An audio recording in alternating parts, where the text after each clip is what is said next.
haven't heard before. Okay. All right, we're going to begin Parshas Vayeitze. It starts off with Jacob's journey. He leaves from his town of Beersheba, and he's journey towards Haran. And there's the famous story where all of a sudden it became dark and he had to lie down and he surrounded the stones around his head, and he has a dream that there's angels going up and down. And we'll get a little bit more into what that may mean or what we've learned from that. And God tells him he's going to continue to be a great nation and have a lot of descendants. And he goes to Haran and he meets Rachel. He meets Rachel, who would be his second wife, at the well, which in general is there's an interesting insights that happened between the forefathers and wells, that they were all in wells and digging wells and meeting their wives by wells, but we'll save that for another time. But something to think about. Wells. Then he works 7 years. He goes to Lavan, who is his future father-in-law, and asks for Rachel's hand, Rachel's hand, to which Lavan responds to him that you got to earn it. You got to work for it. And he works 7 hard years. And it comes at the end of 7 years, and he's about to, what he thinks is getting married to Rachel. But Lavan was very deceptive, and he gave him his older daughter Leah in marriage. And Jacob wakes up the next morning to find out that it was in fact Leah, even though he was a little concerned that this may happen, and he had arranged certain hand signals, certain signs with Rachel, but Rachel, being the nice younger sister that she was, felt bad that Leah would be embarrassed, so he told her the signals so that under the canopy, while they were about to get married, Leah gave him the certain hand signals that needed. And he wakes up the next morning though, and he realizes that it's Leah, and he goes back to Lavan, his father-in-law, and Lavan says, it's our custom that we have to get married the older girl first. To which he responds by saying, if you work another 7 years, you can have Rachel as well. And sure enough, Yaakov agrees, and he works another 7 years for Rachel's hand. And during those 7 years, he also starts building a family with Leah. Leah was the mother of most of the 12 tribes that came. I think more than that. I believe it's 10. Six, and Leah and Rachel was two, and then two made six. So Yaakov built his family, and Rachel's a little bit stressed out at a point where she sees that she's not giving any children to Yaakov, and they have to deal with that issue. But in the end, Rachel gives birth, and we go into where Jacob is continuing to work for his father-in-law, and they prosper greatly. Yaakov makes his father-in-law very, very wealthy. Yeah, his father-in-law in turn is actually proud. However, there's some jealousy that happens. There's some brother-in-laws that are not so happy with the success of Jacob. Family politics, family dynamics, and they somehow convince their father Lavan that Yaakov is the bad guy, which actually is one of the first time we see the true meaning of anti-Semitism in the Torah ever recorded, where a hatred for the Jew, Jacob being the Jew, goes from his hometown and is forced to go to a foreign land. He becomes successful in that foreign land, only for no reason whatsoever. He makes people jealous of him, and they turn on him, and they want to actually drive him out from that land. This is a story that's old as time. It's happened throughout centuries and throughout the Jewish people's history. We go to a different location, we prosper, and then people get upset at us for being successful, and then they want to drive us out. One of the roots, one of the first places that we see anti-Semitism, which is something in itself. Maybe there's something that we could learn from the way that Jacob deals with it. Maybe we'll touch on that a little bit later. And at the end, Yaakov heard that Lavan, his father-in-law, is upset at him, and he decides it's time to go. It's time to leave. He goes, and he takes everything with him, and he's on his way. Lavan again wants him to stay, so Lavan chases after him, even though Jacob doesn't want him anything to do with it. And God appears to Lavan, to his father-in-law, in a dream and tells him, "You better not, under no circumstances, harm Jacob." And then Lavan and Yaakov come to a deal. They come to a pact. They come to an agreement, and that is how the Parsha, that is kind of how the Torah portion ends. So a few short insights before we get to something that I wanted to spend some time on.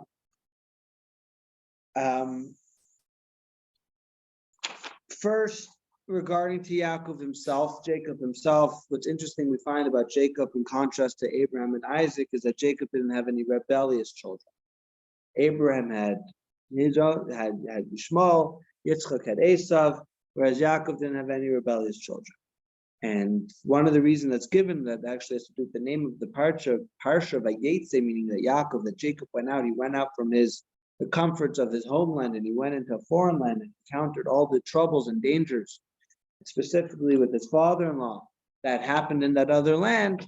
So being that Yaakov was the one that was using his entire repertoire, his personality, his character traits, his holiness in order to deal with his surroundings, that caused him to be able to look things in a little bit of a different view, which caused him to having good children. Whereas Yitzchak and Isaac and Abraham, they were a little, in their own way, they were a little sheltered. They didn't go and experience the world. They didn't go and experience too much trouble. And it ended up coming out in each one of them in their own children. Another interesting insight is that when Jacob goes and he is traveling and he goes to sleep, it becomes dark, and he sees the ladder, he places rocks around his head in order that his head should be protected. Not that his head should be protected, but that his thought should be protected, his perspective should be protected, which is obviously very symbolic and important for us, that we must always keep focused on the straight path. But what I want to study today, and in depth, is the scenario of Jacob, of Yaakov, and specifically his dream that he has with the angels are going up and down the ladder. I'm going to read it inside, and I want everyone to please, if you have a chumash with you, follow along. Those that are here have a chumash, and for those that are at home, if you don't have a chumash in front of you, you could just follow along with how I am reading it. I'm going to read inside. This is the beginning of the Torah portion, chapter 28, verse 10. Vayeitze Yaakov me Beersheva v'yilech Harana, and Jacob left the town of Beersheva and he went towards Haran. He came across the place which was called Mount Moriah, and he spent the night there because the sun had set suddenly. He took some of the stones of the place and placed them around his head, and he lay down to sleep in that place. Verse 12, he dreamt. He had a dream, and look, there was a ladder that started in the earth, and its top reached the heavens.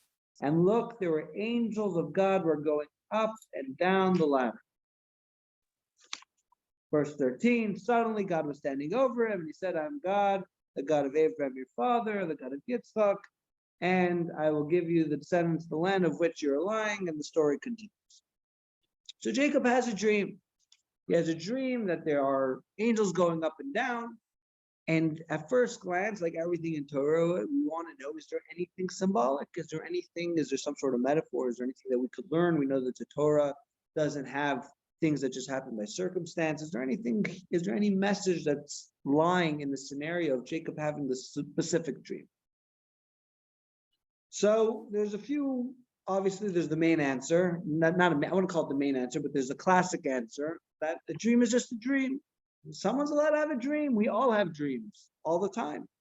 And if there's one thing that we know is we shouldn't make too much of our dreams. If we make too much of our dreams and we take them too seriously, they get a little dicey, they get a little interesting. A dream is a dream. You wake up, you had a dream.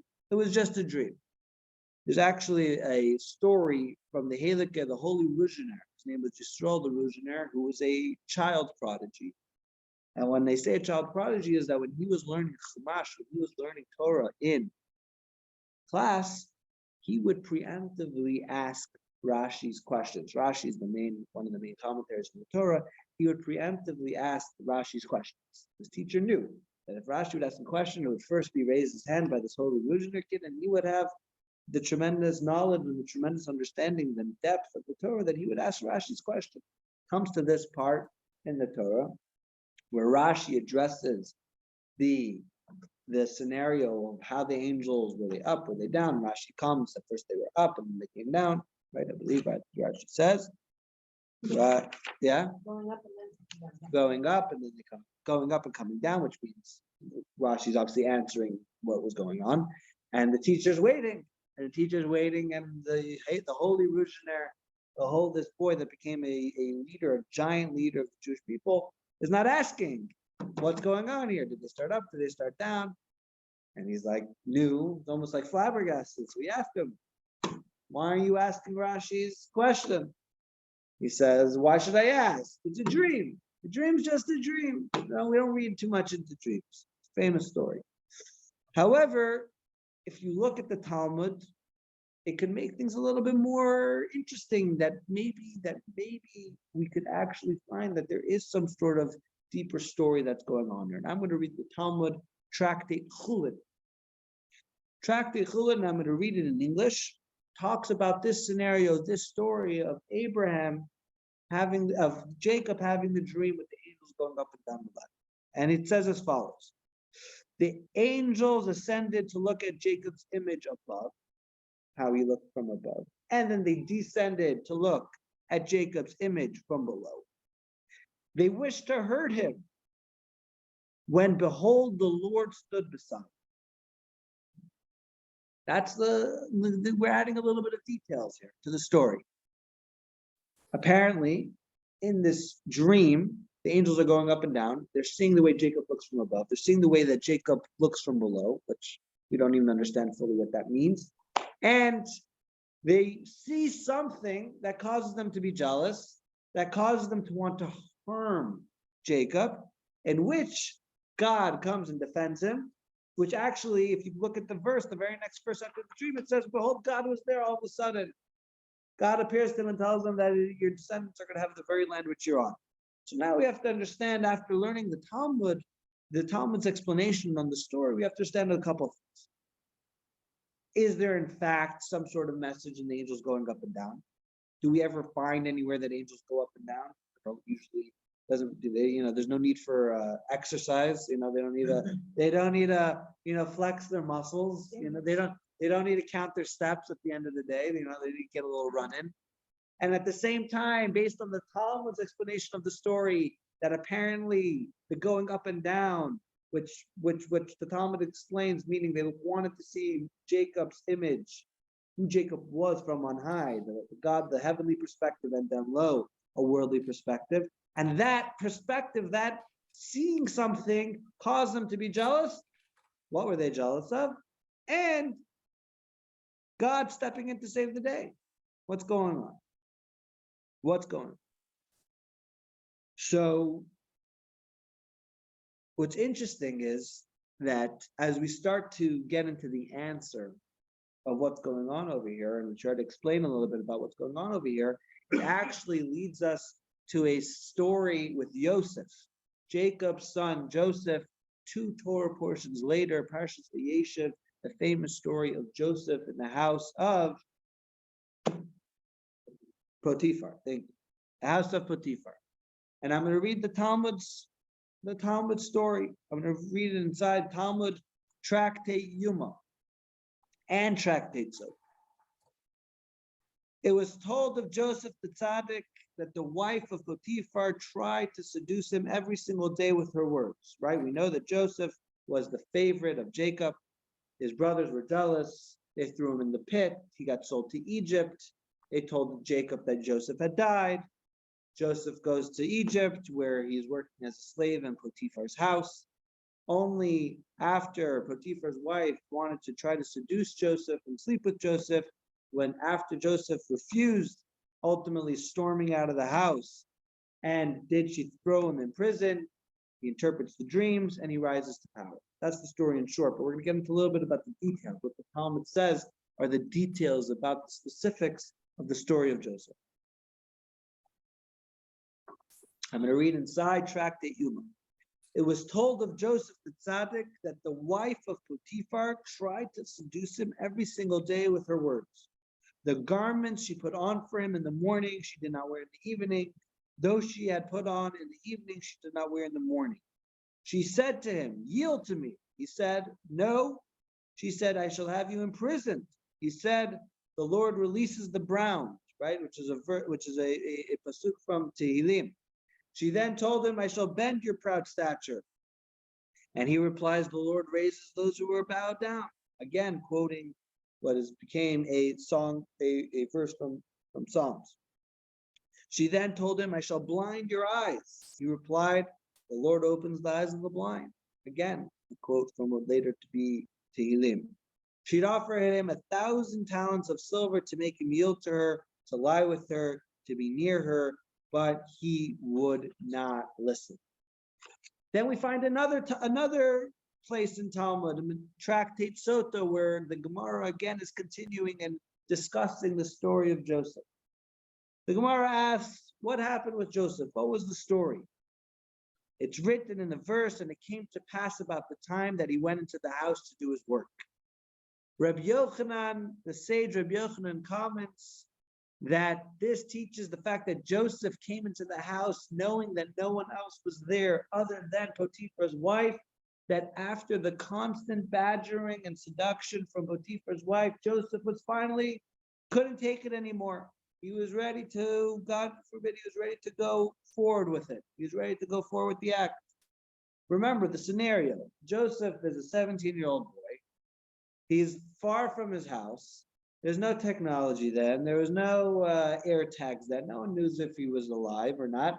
And he knew that if he was kicked out of this house, if he angered Potiphar's wife, then that's it. His life's over, right? So whatever little slim amount of hope he had, he knew that, after the constant attempts and threats and so on and so forth, she said she's going to kill him, like we just learned. The Talmud explains that he actually was ready to go for it. And what happens is, says the verse, says what happens is, the Zohar gives a comment. What happens? That what stopped Joseph from committing the sin with Potiphar's wife was that he saw the image of his father Yaakov. He sees the image of his father Jacob. So there is some sort of correlation. What we're going to learn is that there is some sort of correlation between what happens with Jacob's dream and the ladder and the angels up and down, and that the Talmud says that they were jealous.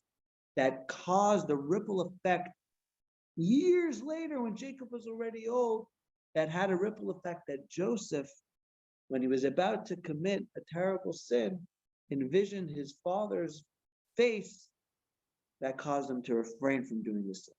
Let's discuss. What I'm going to say now is a combination of the Zohar, the Holy Kabbalah, the Zohar, and also with what is the explanation called the Ksav Sofer. So let's take it back to the tractate of Fulin that talks about the added details to the story of what happened with Jacob.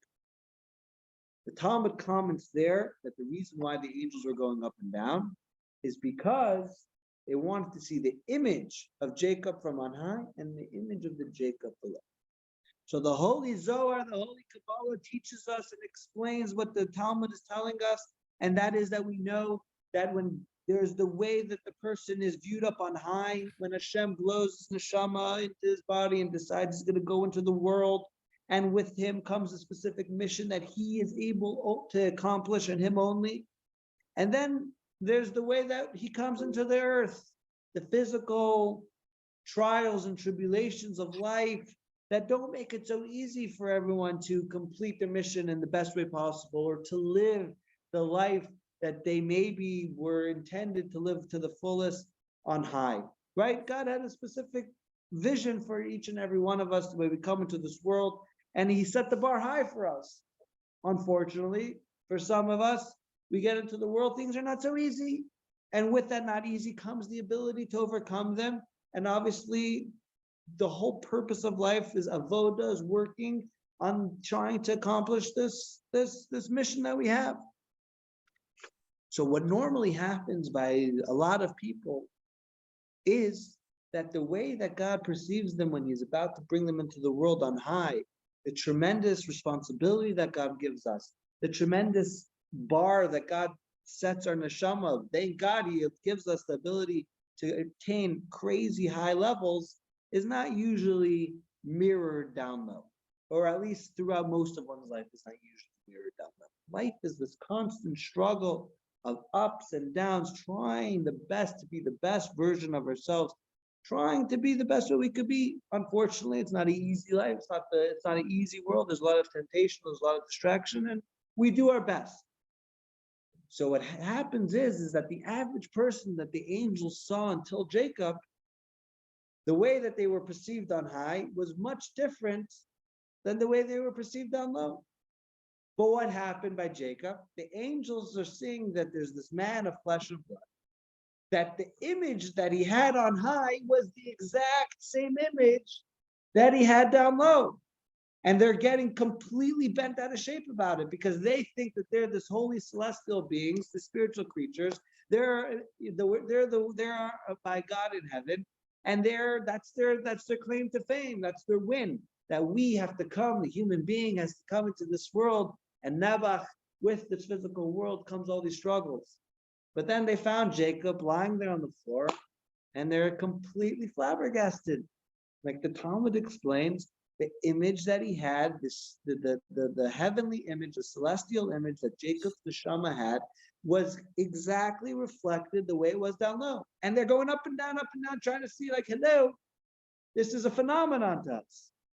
And then they got jealous. They got jealous of the human being, because they realized that the human has the complete potential to manifest the heavenly, the celestial image down here on this earth. And the human being is the one that's born with the ability to connect the heaven and the earth, where the angels were not. The angels are exclusively heavenly creatures. So then they got jealous. And then they wanted to harm Jacob or cause distraction to Jacob in order to kind of bend him backwards, to kind of set the record straight that humans are inferior to the angels. And that's when God came in and said, whoa, pause. God jumped in and protected Jacob, which we'll talk about a little bit in a second. So what happens? This incredible ability that Jacob had to mirror his and manifest his spiritual heavenly image, the way that his neshama was meant to be on high, down here in this world, caused that when Vayeitze, 2 portions later, a couple years later, when Jacob's already old, when he's about to commit a sin, granted after much effort into trying not to and trying to get out of it, but after trying to commit much, after putting in a lot of effort not to commit the sin, he's about to commit. The Talmud explains he was about to go forward with it. And then he had the image of Jacob in his mind. And what was it about the image of Jacob, his father, that caused him to completely have a regained confidence and to completely flee the situation? So we could learn back of what the Zohar explained on the Talmud in regards to Jacob's dream. And that is that Jacob had a certain accomplishment that is something that every other person is able to aspire to, including Joseph. And that is, we were given a mission, we were given an opportunity, we were given a bar set high for us to accomplish in this world, and we're able to overcome all obstacles in order to attain that mission, in order to attain that level.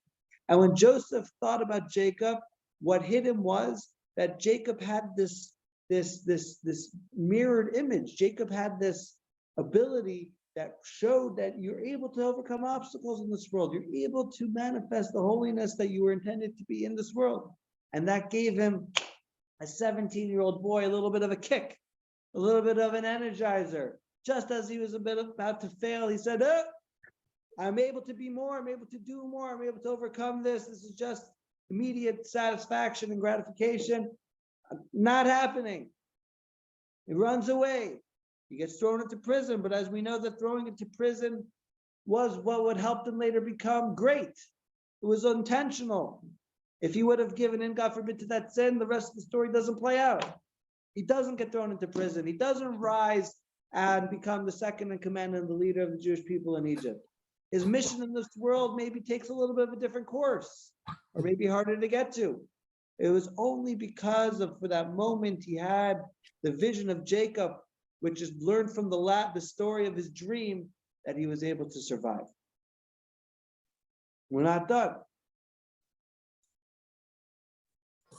God comes and saves Jacob at the end after the angels become jealous. Let's keep popping up.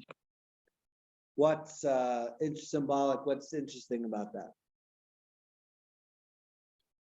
We know, and it's taught through many of Hasidic teachings that talk about the struggle between, trying to do good and trying to overcome temptation and sin and so on and so forth, is that when a person puts together the full focus, when a person is known to be trying, when a person tries, God gives them the needed boost in order to overcome the challenges. No challenge in this world is able to be overcome without God's help, right? And this is what happened with Yaakov, right? Yaakov had perfected, he had used all his attributes, his capabilities in order to manifest and really accomplish what his soul intended to do in this world.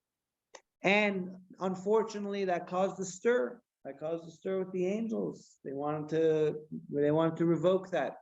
But being that God knew that Jacob's full focus, full intention was completely behind this shift, was completely behind this ability to accomplish his mission and to really manifest the true purpose of the soul down here on this earth, God said, whoa, I'm not letting anything stop you.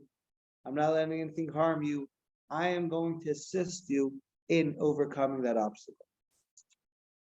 It says, the Baal Shem Tov, there's a question, someone asked the Baal Shem Tov, the founder of Sichos, what does hell mean? Right? What's his name? Dante's Inferno, that the soul goes and, gets cooked up there and, the atonement for its sins. But the Baal Shem Tov had a very interesting answer that touches exactly on this point of this Parsha that I'm trying to bring out. The Baal Shem Tov explained that what is hell is that when the soul goes up to the heaven and looks at the mirror image of what it could have attained, of what it could have achieved. And for the soul, that feeling of not necessarily fully achieving or achieving as much as it should have, or the time that it should have, that's what hell is. That's what hurts the soul, right? Soul comes down, it comes into a body. It's a physical world. The human being, is given free choice, which is a whole discussion into itself. And everything that we do is our choice, is our own. And sometimes there's an easier time, sometimes there's a harder time. But at the end of the day, the beauty of this world is your ability to choose and work on it. But ultimately, after the time's up, we accomplish our mission. Every soul accomplishes its mission. But the question is, how much did it bring? How long of a time was it, overcoming its challenges? How much effort did it put in?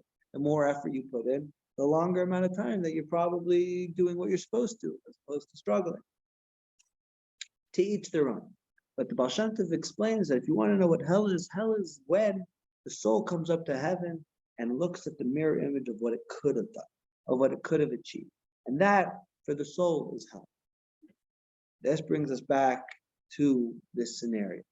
Again, It's highlighting that in Torah, which is the most amazing thing ever, and I'm personally wowed every time, is that everything has a purpose, everything has a meaning. It could be that it takes some time for an explanation, a pirush, an explanation to develop that really hits home. But the Torah is timeless. The Torah and its stories and its messages are something that could be learned and applied in every single day. And in the case here, usually when you learn Parshas Vayeitze, one of the main questions that's asked is, how did Jacob marry 2 wives, 2 sisters, right? It says that Jacob kept all the whole Torah. That's one of the most classic discussions, which I'm sure Rabbi Farkash has probably had now and then again. But when in this week's Parsha, it starts off right in the beginning, the story of Jacob and the dream. It's easy to say that it was a dream. It was a dream, like the Holy Visioner said, of angels going up and down, and there's nothing seemingly to it. But if you delve into the beauty of Torah, and you go through the Talmud, and you go and see that there's explanations on the story, we come to the conclusion, and that is as follows. We're going to sum it up.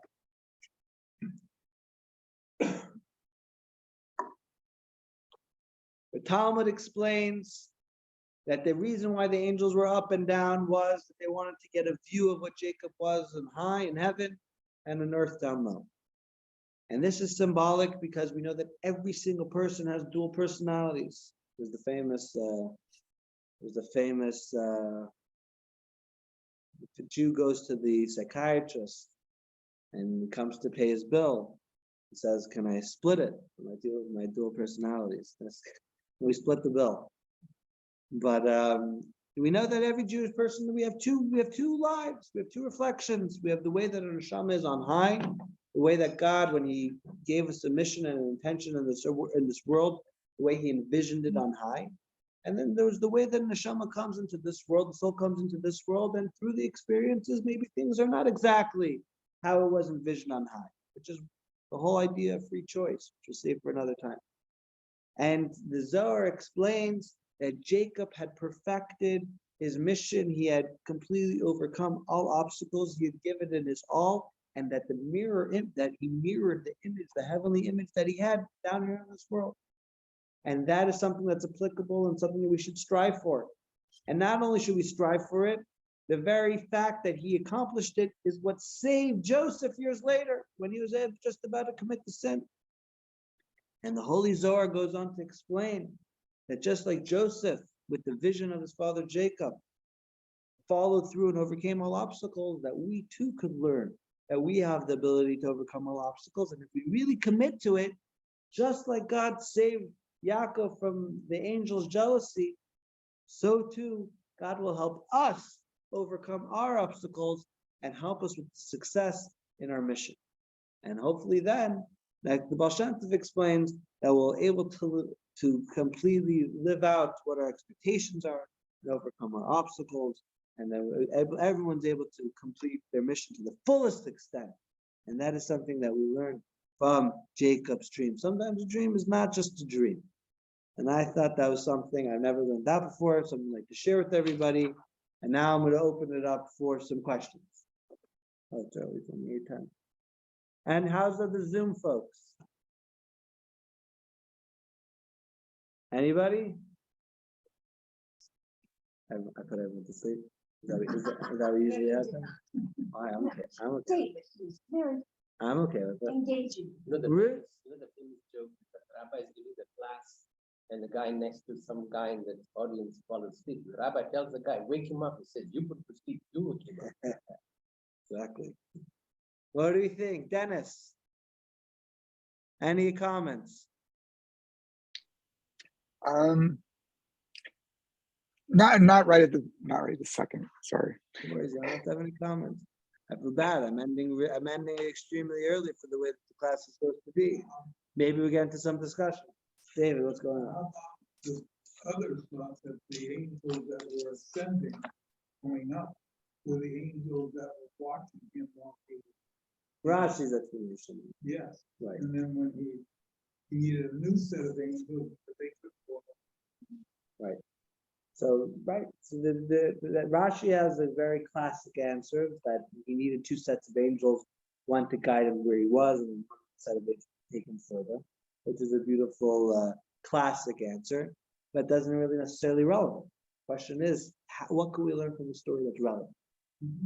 That's the beauty of Torah.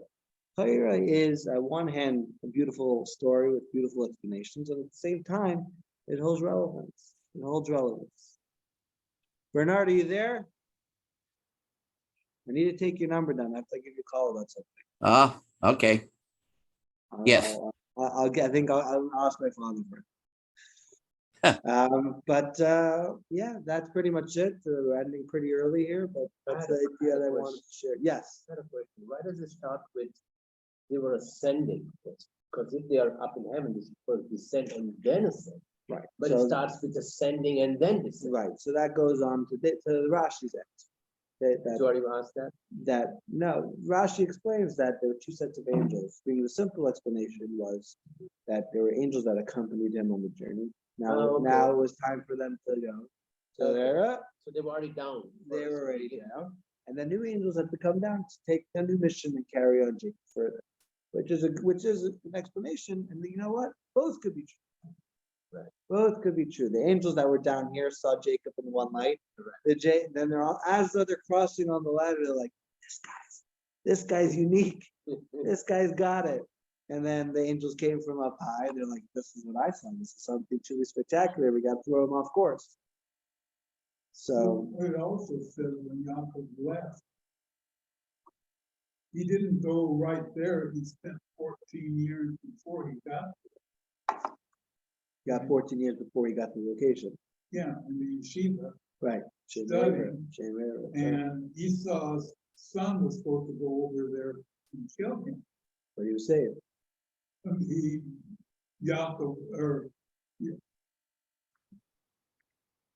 Jacob came up with the answer of how he could kill. And therefore he wasn't killed. The answer was that if a man loses everything, all his belongings, as if he is dead. So he gave all his belongings away to Esau's son at the time. And so when Esau's son came back, he said, yes, he's dead. I've killed Joseph is now, or Jacob is dead. Jacob is now dead. That's another interesting point that you don't quite get out of this reading. Right. Not necessarily. No, but he said, the Makli Abarti Yarden, with my stick and my staff, I passed me, I had nothing else. He has nothing. Yeah. Penniless. It's all there, but It's in the fine print. it's in the. You gotta learn how to read between the lines. That's right. That's right.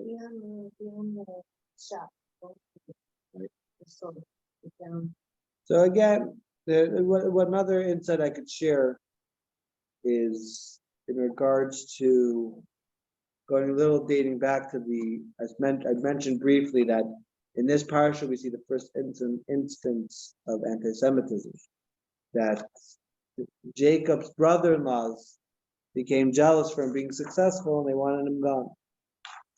There's an interesting explanation to the age-old question of how to deal with that. Right? We know that someone that when a person simply just actively dislikes the Jews, not even actively, someone that dislikes the Jewish people for the sake of being Jewish and are, doing harmful things, whether with their mouth or with physically, what's the answer? What do we do? It's a big question. It's a scary question. It's a question that the Jewish people have had throughout their history. And actually, my class was originally going to go deep on this topic. We were going to discuss an example from Purim with Esther and Achashverosh, what happened, Haman, what happened over there. But I decided that wasn't necessarily specifically on the Torah portion. It was more on the anti-Semitism topic. But from this week's portion, you get a little bit of an insight. What happens at the end of Lavan? What happens after their arguments and that Joseph chases them out of town? No, they make a deal, right? They have a big banquet and everything. They make a deal. They find common ground, right? They say the pile is a witness. They're never going to harm each other. So there's a famous insight of the question of how do you deal with, right? Lavan and his sons were anti-Semites. They didn't like Jacob just because he was, a man of a Jew, and he was, prosperous, successful. There's no reason whatsoever. If anything, he should be loved. He worked 7 years for each of their sisters. He brought them prosperity. Seemingly, he's the good guy in all this, right? He should be championed. No. So what does the explanation say that we could learn from this week's Parsha? That at the end of the day, Jacob leaves, but he leaves on impactful terms. So, and that is that we know that first and foremost, just like Esther, Queen Esther in the times of Purim, what do? Right away after the decree, they fasted. They invoked Hashem's mercy, but at the same time, when the time for battle came, they were ready to go. Shields, swords, they were ready to fight. So we learn from this week's Parsha, and obviously on the premise and first and foremost is that we have to have Hashem.